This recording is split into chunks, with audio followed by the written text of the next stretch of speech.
memoir I wrote in Phil Garrison's class, creative nonfiction. And this is the piece that won the Honors Award, the Achievement Award for Creative Nonfiction for the College of Arts and Humanities. Thanks. It's called Extra Extra.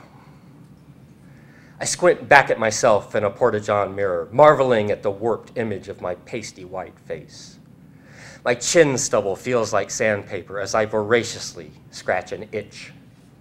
I muss my hair and sneer at myself like a cartoon caveman. I go through other facial distortions until I settle on a sad, sullen, depressed expression. That's the one. I emerge and fresh salt air quickly overcomes the sterilized stink of the mini toilet. A mountain-shaped woman sporting a teeny bikini, half of it hidden under rolls of mashed potato flab, hurries by me. I glare at her in my best crazy bum look, and she quickens her pace, yanking an equally enormous child who is busy inhaling a fudgesicle whole. Following her wide load, my eyes settle on the Pacific Ocean, at the edge of Venice Beach in Southern California. A homeless man, hair matted and clothing tattered, stinking like a Denny's dumpster, spots me and nods. That nod that connects us is the same, kindred spirits. He ambles over like an old friend. "Hey, bud." "Hey," I reply. "Got a cigarette?" "No, sorry, don't smoke." He croaks out, spits a glob of brown phlegm onto the sidewalk, then shuffles off on his quest for a smoke. Turning around, I see Jim and Mary watching me. They're sitting comfortably under two 20-foot tall palm trees, next to the sidewalk that separates the beach from the road. I shamble over to join them. Like me, Jim is unshaven and wearing frayed, soiled jeans and layers of torn and ragged shirts. Encased in greasy layers of cloth like a linen mountain, Mary sits by her rag-filled shopping cart. "Did he ask you for a cigarette?" Jim asked me. "Yeah," I plop down between them. "Yeah, me too. Weird, huh?" "I guess." Jim grunts, then resumes playing Mario Brothers on his laptop. I park myself next to them and start reading my Star Trek novel. A cell phone chimes Beethoven's Ninth, and we all look up. "It's mine," Mary says as she stands up to fish out a tiny phone from the bag sitting on top of her shopping cart. "Hello? Yes. Yes, I can do that. Okay." Mary motions to us for a pen and paper, flailing her arms like a spastic windmill. "Here," I hand her my book and a pen. After scratching info over Spock's face, Mary puts away her phone and informs us, "I just booked a union shoot." "Lucky," Jim whines. "Congrats, Mary," I beam at her. When a non-union actor, even a film extra, is needed or requested, they're considered a union worker for a day. It's called a Taft-Hartley for reasons I've never understood. Another way to earn one of these golden tickets is to schmooze the first assistant director, also known as the first AD. The first AD holds a position of power on the set and can make anyone a union worker anytime.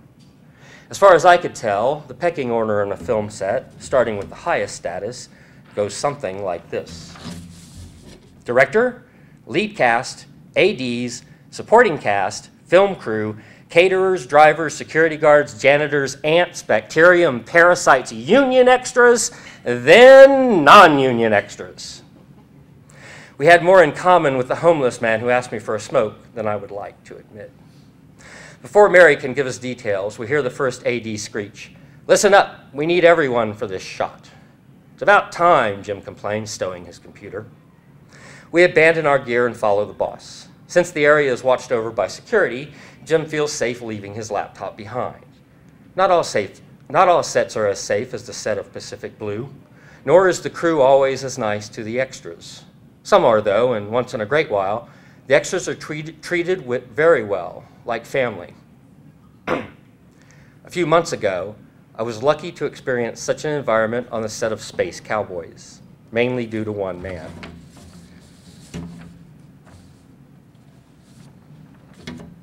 Clint Eastwood strode up to me, making eye contact, fixing his dirty, hairy glare on me. At 6'2", Clinton Eastwood Jr. towers over me.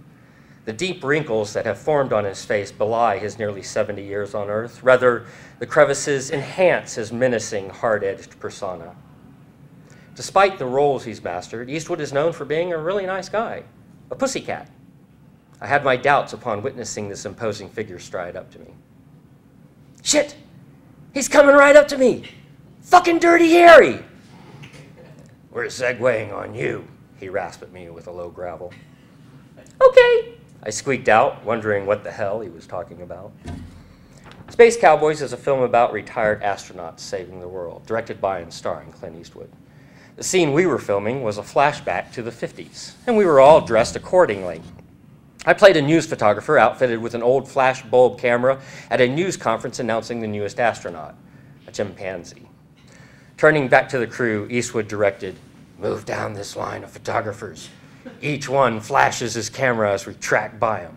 Got it?" The crew were eager to agree as we moved down the row of actors. So, as we pass, camera flashes. Pass, camera flash. Pass, flash. Down the line to me. It's to me, I thought. You.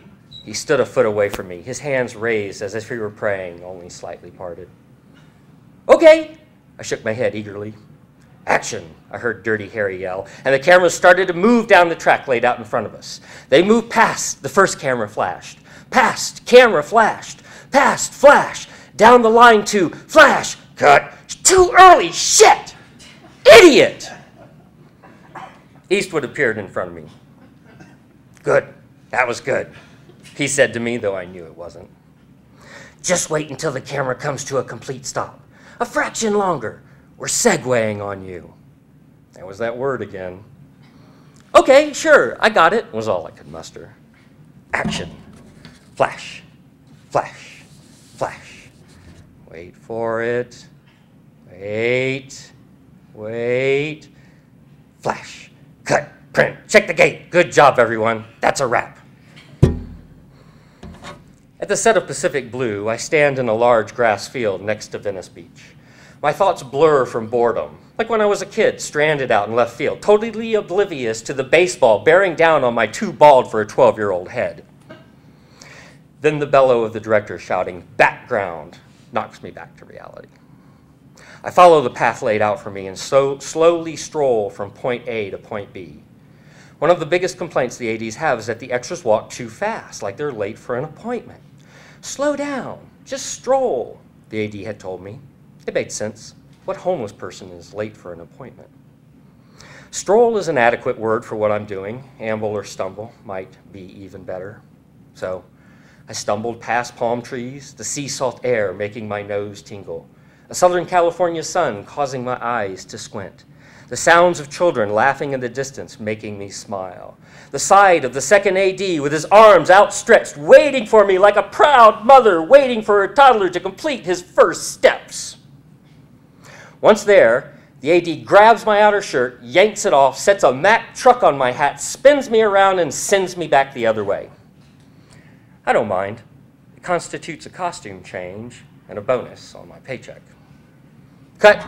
Back to one, someone bellows. Back to one. Back to the beginning of the same path. The same stroll from A to B. The same salt air, the same bright sun, the same laughing children, the same costume change, the same return trip.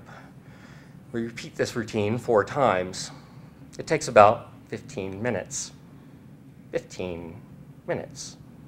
And it's break time again. Another 2 hours of waiting. But boredom and lack of monetary compensation aside, there are a lot of perks that go with the job. Returning to the outside holding area at Pacific Blue, Jim and I are pleased to notice that some new film extras have joined us. Far from being dingy homeless, Betty and Joan are there to infuse Hollywood eye candy into the production. Betty's tiny yellow bikini labors to rein in her tan triple D breasts. Her jet black hair cut in seductive bangs, a modern-day Betty Page, with a figure to match. A 10 and a room full of 10s. Joan is equally buxom, Long blonde curls cascade down her cotton-white goosebump flesh, tickling the edge of her cherry-red bikini bra, sending a primal urge through my brain and into my little extra. Jim and I plop down at the lunchroom-style table next to them, while Mary strolls over to the lunch wagon to order salmon and fries. Not knowing we're extras, the girls mistake us for invading bums. In unison, their noses crinkle up in disgust, and they struggle to hide their bosoms with arms too skinny for the monumental task. "Hey, haven't seen you guys around," I announced to surprised looks. "Have you been film extras long?" Betty's face, full of disgust, slowly mutates to confusion, pausing for a second before arriving at realization as her brain catches up to my words and she realizes we're actors. "Oh," Betty's lips create a perfect O. We thought, extras?" "We ain't actors," Joan chimes in. "We're models." "Yeah, we won a contest," Betty puffs her chest out with pride. "A contest?" "Yeah, to be on the show," Betty confirms. "Contest? They paying you?" Jim asks. "No, we won a beauty contest for the show," Joan says, offended that we mistook her for a film extra. "You look just like Betty Page," I blurt out to Betty. And to my great surprise, Betty suddenly stands up, turns around, and thrusts her left buttocks into my face. My head tingles as I gaze at her right bum, finally focusing on a tattoo of the 50s pinup icon Betty Page adorning her butt. "Oh, that's cool. Betty Page. Wow," I sputter as I revert to a 14-year-old boy. I glance over at Jim, whose jaw has dropped to the ground as he gawks at the scene. Perps.